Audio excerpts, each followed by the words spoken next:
Hello, my name is James and welcome to Mirror Domains, and this is a movie review for Mortal Kombat 2021. Now, we've all seen the trailers, the TV spots, the first 7 minutes of the movie that was released online for Mortal Kombat, and now we got the release in theaters and on HBO Max. This is going to be a spoiler-free review, guys, and then at the end I'll talk some spoilers, and all of this will be marked with time codes listed in the description, comments, and time bar there on YouTube. Just a bit to let you know where I'm coming from. I really enjoyed the 90s version. It was a lot of fun. I've watched this tape so many times. The soundtrack is awesome. And I think that kind of fun, this kind of fun, is it there in the 2021 version of Mortal Kombat? Well, let's talk about it. I'm going to talk about 3 main things I think you're going to be looking for. The characters, the story, and the fights. Really? It's the fights that you want to know about, right? My intentions of this review is to tell you what you're going to get out of this, and without any spoilers. I'm not going to spoil anything. As I said, look at the time codes. Don't worry, the spoilers will be at the end, and you'll be very aware of where the difference is. But let's get into it. The characters. Cole Young, played by Lewis Tan, was a bit of an odd choice. The actor did okay for all of the characters in the lore, though. I was like, why bother create a new one? He's supposed to be the main character. But once Sonya and Kano show up, you're like, oh, I want to watch those characters. Liu Kang and Kung Lao were really cool additions to the story, and they won't disappoint you. They won't let you down. But you know how the first movie had a cohesive camaraderie between the main characters? This movie didn't really have that. It's hard to describe. You'll know when you see it. It was definitely cool, though, to see another interpretation of these characters. Some of the characters will blow your minds, like Kung Lao, and and then some of them won't. Some of them just don't do that. You'll feel like there's a solid base there, for sure. There's a solid base to develop these characters, but much of it's relying on your fandom to let you know who they are. I'm not sure if someone who is fresh to this will get all the winks and the nods that are embedded here in this story. Moving on to that story part, I'll say, speaking of which, there's the story is it's fairly simple. If you watch the trailers and the TV promos, this is basically the formation of Earthrealm's team. You get that impression, right?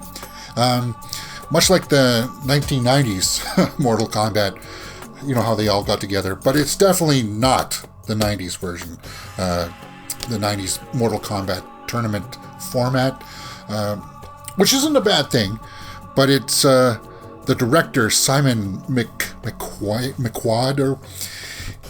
he's never directed a big budget movie. He's never directed a full-length movie, actually. And it shows. It shows. There are times where the acting it's a bit suspect, but there's an ambiguity going on. You don't know if it's because of the actor or the director, because some of them seem flat, but then Kano just knocks it out of the park. You're going to love Kano in this movie, for sure. Just like pretty much everybody's going to be saying.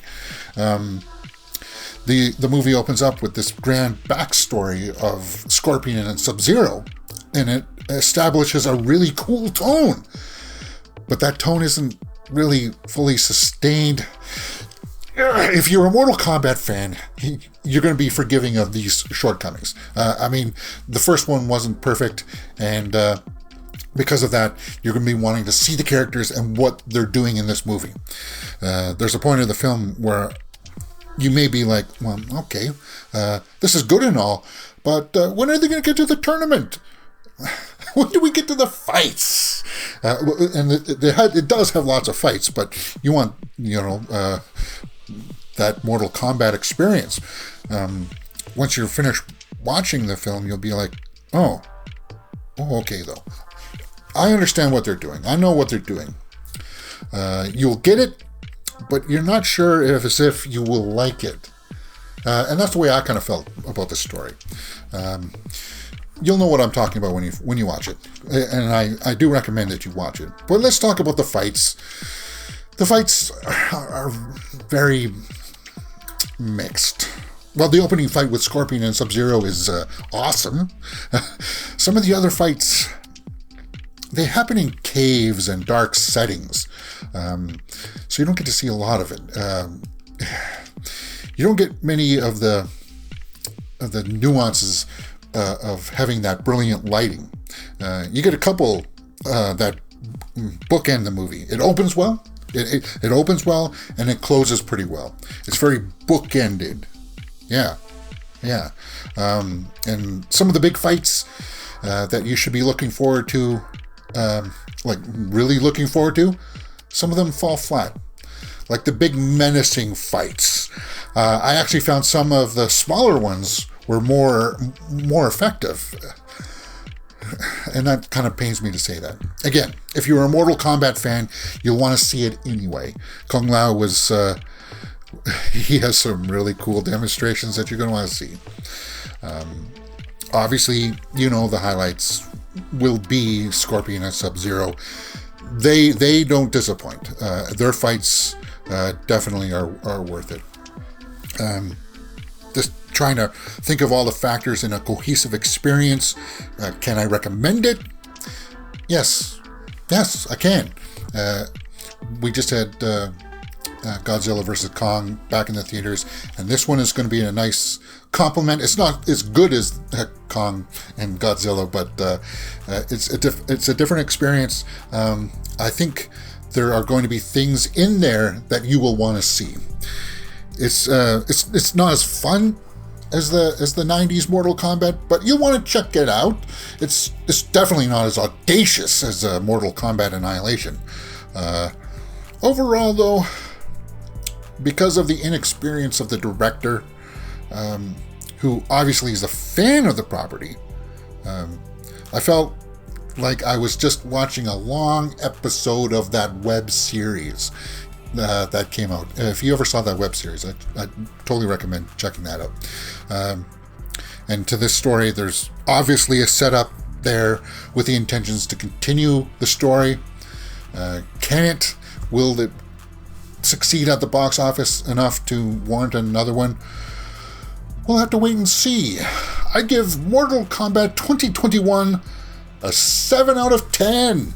And that's being generous. Very generous. But that's because I'm a biased Mortal Kombat fan. Alright guys, that's my spoiler-free section. I'm going to move on to some spoilers here, and as you can tell, there's the time code coming up. So, if you like what you see, please hit that thumbs up button and subscribe. And we'll continue on with some more movie news, but let's move on to some spoilers now. During my main part of the review, I was talking about some of the fights and how some of the big fights should be menacing. Goro sucked. I mean, in this game... And in this state, the game, you were scared of Goro because he had that big stomping attack. He was the precursor fight to Shang Tsung. He was supposed to be that big, bad, menacing guy, and I was let down. Between him and Shang Tsung, actually. Both of them really never got a demonstration of their menace. Goro just shows up and fights Cole, and you're like, meh. Even in the 90s version, they tried to establish Goro's menace by showing him beat up so many guys in a row, brutally breaking their bodies. You remember? As cartoony as that big puppet was, there was still a menace to Goro. And in this one, he just shows up and he gets defeated, and you're like, what? Why? Why'd you do that? They should have just used Natara. which was cool. I like that. And saved Goro for the next movie, because it's obvious this is leading up to the tournament. This is like the formation of the base core team that are going to go out and get more to the team to fight in the tournament. We don't get the tournament in this movie. We don't. And that's kind of a bummer. I like that Natara and Kung Lao, though. That fight scene.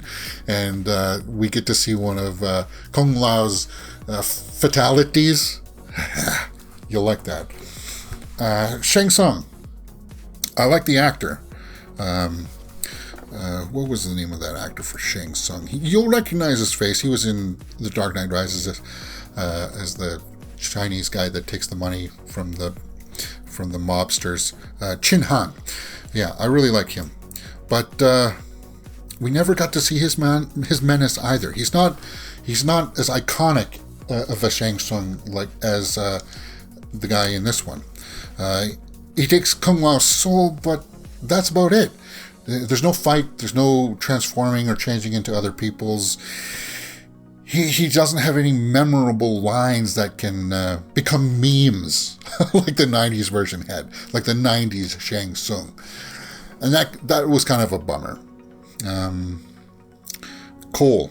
I just want to finish up with Cole.